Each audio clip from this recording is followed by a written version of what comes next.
সম্মানিত জাতি বিবেক বন্ধুরা, মিল মালিক সিন্ডিকেট দেশীয় লবণ শিল্পকে বাঁচাতে চায় না।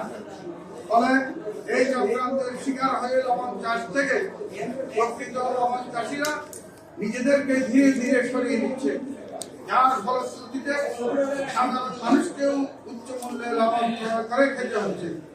আমরা এই দুঃসময়ে আপনাদের মাধ্যমে মাননীয় প্রধান উপদেষ্টা, অন্যান্য উপদেষ্টা, সংশ্লিষ্ট মন্ত্রণালয়ের সহ সরকারের উচ্চ পর্যায়ে জানাতে চাই যে লবণ নীতি অনুসরণ করে দেশীয় লবণ শিল্পকে ধ্বংসের হাত থেকে রক্ষা ও সংশ্লিষ্ট জনগণের জীবন জীবিকা রক্ষার আকুল আবেদন জানাচ্ছি।